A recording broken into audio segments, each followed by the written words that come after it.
atas limpahan nikmat dan karunia yang diberikan Allah kepada kita.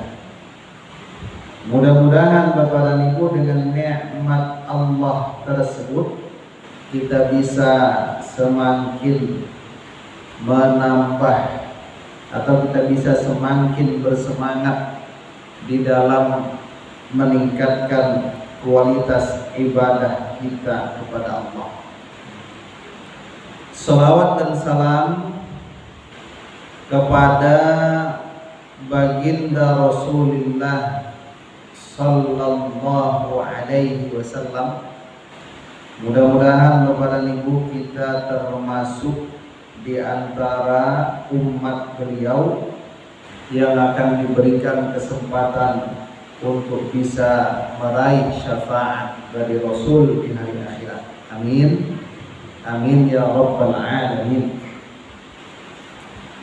Malam hari ini insyaallah Ibu dan Bapak kita kedatangan berbagai macam rahmat dari Allah. Yang pertama, di luar agak sedikit hujan ya. Hujan itu rahmat. Pengajian kita di masjid ini Bapak dan Ibu juga menyebabkan turunnya rahmat. Apa kata Allah? Kata Rasul, ma min majlisin atau man jalasa fi majlisin, tidaklah duduk seseorang atau satu kaum dalam satu majelis yang disebutkan padanya nama Allah, dibacakan ayat Al-Qur'anul Karim, kecuali kata Nabi illa salah satunya ghashiyat alaihimur rahmah, diliputi atas mereka rahmat dari Allah. Di luar hujan turun membawa rahmat, itu Pak. Di masjid ada pengajian, datang turun rahmat. Ustaznya pun ini rahmat, gitu Pak. Nah Bapak Ibu yang dirahmati Allah, pada malam hari ini kita akan membahas tentang sunnah di dalam sholat. Ada seingat saya sudah kita bahas, tapi tidak sampai habis ya, tidak tuntas. Di antara kesunahan di dalam sholat itu Bapak Ibu yang dirahmati Allah, beberapa ayat yang dibaca di dalam Quran itu, kalau kita mengetahui maknanya, misalnya ada ayat isinya itu tentang ayat rahmat, ayat kasih sayang Allah, kan itu Pak. Atau ayat adab, ada siksaan Allah ya, ada kemurkaan Allah. Di situ kita sunnah berdoa dan meminta kepada Allah. Nah, dibaca tuh. Mana contohnya Pak? Misalnya dalam Quran itu ada ayat tentang rahmat. Apa kata Allah di dalam surah Al-Insan ayat 31 misalnya, yudkhilu man yasha'u fi rahmatih, Allah akan memasukkan orang yang Dia kehendaki dalam rahmatnya. Wah, dengar kita temu misalnya ayat itu, apa doa kita? Allahumma adkhilna fi rahmatik. Ya Allah, masukkanlah kami dalam rahmat-Mu tersebut. Batal sholat Bu? Tidak. Kenapa? Karena itu bagian dari penghayatan ketika imam membaca Al-Qur'anul Karim. supaya pikiran kita tak kesana kemari. Imam baca ayat, kita tak menyimak tuh, yang teringat besok apa yang mau dibeli di pasar. Gitu kan? Tapi kalau kita simak bacaan imam tuh, oh ini ayat ini tentang rahmat ini. Allahumma adkhilna fi rahmatik, ya Allah masukkanlah saya dalam rahmat-Mu. Ada ayat Bapak Ibu yang dirahmati Allah dibaca oleh imam tentang azab, tentang siksa. Wadh-dhalimina a'adda lahum 'adzaban alima. Misalnya apa yang kita baca, Bu? Kita baca Allahumma ajirna min adzabik. Ya Allah, selamatkanlah kami dari azab. Pokoknya asal kita tahu maknanya, ini tentang rahmat, minta kepada Allah. Cuma tak usah kuat-kuat Pak ya. Pelan saja, maksudnya sekedar kita mengucapkan kalimat. Tak dengar orang pun tak masalah. Itu kan intinya kita yang minta. Dan Allah pasti tahu permintaan kita tadi walaupun tidak terdengar. Walaupun dalam hati Bapak dan Ibu Allah tahu. Kemudian biasanya ada itu surah ya, At-Tin. Ada At-Tin itu surah yang menggambarkan tentang kemaha bijaksanaan Allah, kemaha besaran Allah misalnya dalam surah At-Tin, alaysallahu bi ahkamil hakimin. Apa kata kita? Bala wa ana ala dzalika minasyahidin. Boleh, boleh. Cuma jangan pula pakai bahasa Indonesia, Pak. Nanti baca. Pakai bahasa yang memang dia disyariatkan dibaca. Tadi Bu, ini apa tujuannya Pak? Kok disunahkan? Supaya pikiran kita tidak kesana kemari, nggak ngawur ngidul Pak ya. Bentar kesana, bentar ke kulit, teringat ada sawit belum panen Pak ya. Teringat yang di kandis misalnya.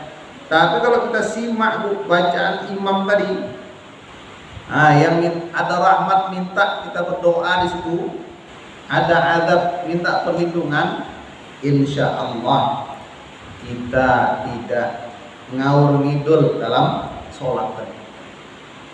Itu sunnah Pak, tak wajib. Artinya dilakukan bagus, tak dilakukan pun tak masalah Pak ya. Bukan wajib. Apalagi sunnah dalam sholat Bapak dan Ibu, al-jahru fi mawdi'ihi wal israru fi mawdi'ihi. Mengeraskan bacaan pada tempatnya dan mensirkan bacaan pada tempatnya. Ini apa pula maksudnya ini Pak? Mengeraskan pada tempatnya, memelankan pada tempatnya. Maksudnya ada 10 jenis sholat yang disunahkan baca Al-Fatihah itu dikeraskan. Sunnah tuh Pak, 10 jenis Bu. Jadi kalau kita sholat yang 10 macam sholat ini, kalau kita pelankan boleh, dikeraskan lebih bagus Pak. Apa dia Bapak dan Ibu? As-subahu, sholat subuh di masjid berjamaah, imamnya sunnah mengeraskan suara.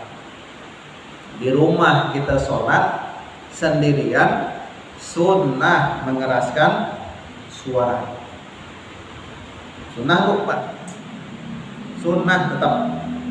Mau berjamaah, mau sendirian Bu. Kalau berjamaah imam sunnah, kalau sendirian kita sunnah. Tapi makmum tak sunnah Bu ya, keras-keras. Itu ribut kan itu Pak. Imam kuat, makmum kuat pula. Nah, dia Bu. Subuh. Apalagi Pak, wal jumu'ah, salat Jumat. Salat 2 rakaat di waktu zuhur pada hari Jumat. Jadi kalau misalnya ada imam begitu Allahu Akbar Jumat, diam terus Pak sampai ruku, ada suara gitu Pak. Rupanya dia lupa kalau itu sedang sholat Jumat, teringatnya zuhur. Kita nih kalau sudah mulai ragu nih Pak, ini kok udah lebih 2 menit tak ada suara imam. Nah, langsung kita baca Al-Fatihah. Baca sendiri Pak. Kenapa ditunggu-tunggu tak baca? Rupanya ruku imam. Baca saja surah Al-Fatihah sampai selesai. Nanti begitu dia ruku, ikut kita ruku Pak. Cuma kita wanti-wanti nanti nih. Kalau sempat rakaat kedua imam salam, kita tegur. Nah, begitu Pak. Jadi begitu rakaat kedua imam duduk, begitu imamnya berdiri, kita tegur. Kenapa? Ini sedang sholat Jumat, bukan sholat zuhur.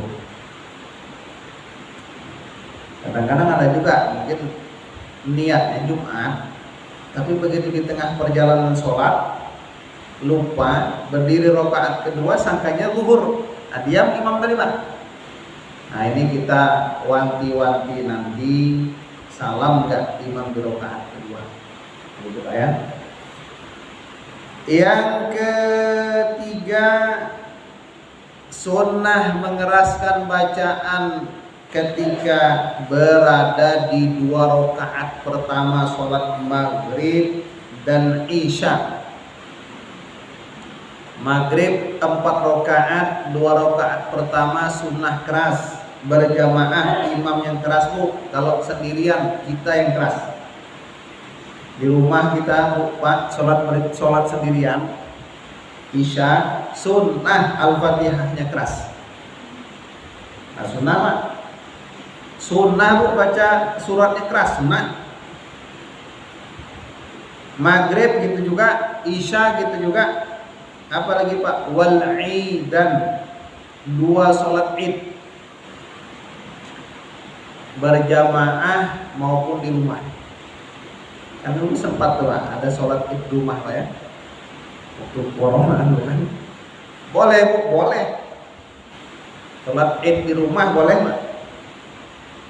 Tak pandai kan khutbah, Pak, tak usah khutbah. Kenapa? Khutbah itu sunnah Pak, Bu, tidak wajib. Cuma afdalnya sholat id itu berjamaah di tanah lapang atau di masjid, setelah sholat ada khutbah. Itu sunnahnya. Tak bisa gara-gara ada halangan sholat di rumah. Sunnah keras bacaannya Pak. Lupa tak hafal takbirnya berapa kali, begitu takbir baca Al-Fatihah langsung. Boleh ya, tak masalah. Apalagi Bapak dan Ibu, wal istisqa. Istisqa itu sholat minta hujan. Sholat yang dilakukan karena kita sudah lama tak hujan, air habis, susah Bu, tanah air. Lalu kata pemuka masyarakat, minggu depan kita sholat istisqa, minta hujan. Rupanya belum seminggu sudah hujan Pak. Nah, tak jadi Pak ya. Kalau belum hujan, sholat. Minta kita puasa sebelum sholat. Bawa semua yang bisa dibawa. Ada ternak, bawa ternak. kambing, bawa kambing. Sunnah itu Bu, bawa ke tanah lapang semua. Nanti pas sholat dikeraskan suaranya. Namanya sholat istisqa. Kalau dulu di zaman Rasul istisqa itu karena habis air, tak turun hujan, habis air. Kalau kita di Mandau karena asap gitu Pak. Minta hujan karena asap, air masih ada. Itu jadi pembahasan juga Pak. Apa hukum sholat minta sholat istisqa karena ada asap? Jadi pembahasan Pak, kenapa asalnya istisqa itu dilakukan karena tidak turun hujan atau karena yang menyebabkan kehabisan stok air untuk digunakan. Nah, dia Pak. Wa khusuful qamar, dan sholat gerhana bulan. Jadi kalau dalam pengarang kitab ini ya, yang bervariasi pada mazhab Syafi'i, gerhana matahari itu tak disunnahkan bacaannya kuat. Dia Pak, yang sunnah dibaca kuat itu gerhana bulan. Gerhana bulan di malam hari. Kalau gerhana matahari tidak sunnah bacaannya kuat. Tapi nanti kenapa kok di YouTube tuh gerhana matahari kuat bacaannya gitu kan? Itu menganut kepada ulama lain yang menggunakan bacaannya kuat. Tapi kalau di sini nggak sunnah, pelan. Jadi selamat juga orang yang grogi gitu kan, jadi imam. Pas gerhana matahari tak ada yang menjadi imam, maju kita grogi baca kuat, baca pelan. Ketika ditanya jamaah kok tak bersuara tadi Pak, tak sunnah baca kuat. Yang sunnah itu karena kalau gerhana bulan. Apalagi yang disunahkan baca kuat, tarawih, Ramadan tarawih. Di rumah kita tarawih sunnah kuat. Di masjid berjamaah sunnah dibaca kuat. Dan 2 rakaat sholat tawaf kalau dikerjakan di malam hari. Tawaf kita jam 9 malam keliling Ka'bah tuh Pak, 7 kali. Selesai itu kita sholat 2 rakaat dulu. Sholat sunnah tawaf. Sholat kita karena malam itu sunnah membacanya mengeraskan suara. Sunnah ya. Cuma sekarang agak grogi, orang ada banyak yang tawaf kan itu Pak. Sehingga walaupun malam kadang-kadang tetap juga dipelankan. Nah ini tak masalah ya, tak masalah. Apalagi Bapak Ibu yang dirahmati Allah, yang kondisi disunahkan mengeraskan suara. Yusannul jahru lil mar'ati idza lam yahdur 'indaha rijalun ajanib. Wanita disunahkan mengeraskan suara dalam sholat kalau tidak kedengaran oleh laki-laki lain. Misalnya nih, ibu-ibu sholat berjamaah, imamnya perempuan, makmumnya perempuan. Karena kalau perempuan jadi imam, laki-laki tak boleh jadi makmum, kan itu Bu. Ini imam perempuan boleh mengeraskan suara Pak, Bu, sunnah. Sunnah Bu. Tapi syarat sunnahnya itu kalau tidak ada di situ laki-laki lain dan volumenya agak sedikit direndahkan. Tahu usah pakai mic luar Bu. Nah gitu, mic dalam. Apa tahu usah pakai mic maksudnya? Agak direndahkan volumenya sedikit. Atau seorang perempuan sholat di rumah, boleh Bu dikeraskan, boleh.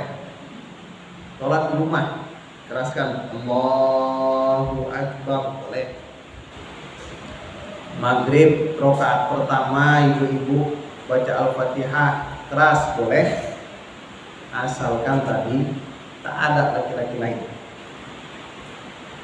Apalagi Pak, sunnah mengeraskan suara setiap sholat yang dilakukan di malam hari. Sunnah tuh. Pokoknya asal malam sholat sunnah keras. Sholat taubat malam hari sunnah keras. Sholat mutlak malam hari sunnah keras. Asal malam Pak sunnah. Ini sunnah. Kemudian apalagi sunnah sholat Bapak dan Ibu, ada namanya as-salatu khalfus sutrah. Sholat di belakang sutroh. Nah ini sutroh ya, sutroh itu artinya pembatas. Kadang-kadang kalau kita sholat di masjid misalnya Pak, ada masjid, nanti itu kadang ada tuh papan sejengkal segini, ditulis itu sutroh sholat. Waktu mau sholat dia diambilnya papan tuh, taruhnya di depan. Sholat dia, Allahu Akbar. Kadang-kadang ada yang bawa tas ya, begitu mau sholat dibawanya lah, diletakkannya tas itu di depan, baru dia sholat. Nah Ibu dan Bapak yang dirahmati Allah, apa hukum yang namanya sholat di belakang pembatas? Hukumnya sunnah. Nah pembatas ini Ibu dan Bapak ada 4 tingkatannya. Ada 4 pula Pak.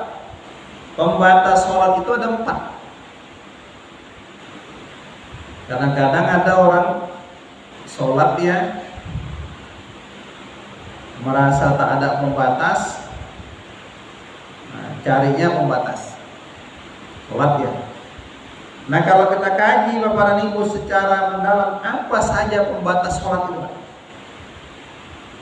Tingkat pertama Bu, tingkat pertama sesuatu yang besar dan tinggi, misalnya dinding atau tiang atau manusia. Ada orang Pak lagi sholat, berzikir dia di depan, subhanallah, subhanallah, subhanallah. Tiba-tiba ada orang sholat di belakang, tiba-tiba bergeser pula Bapak tuh ke samping. Padahal tujuannya di belakang tadi sholat di belakangnya agar Bapak itu jadi sutroh. Nah Bapak tadi yang berzikir bergeser pula ke kanan. Nah dia bergeser lagi Pak ke kanan. Nah jadi kalau kita lupa lagi berzikir di masjid, tiba-tiba di belakang kita ada orang sholat, tak usah kita Pak bergeser. Tetap saja kita di tempat duduk kita. Kenapa?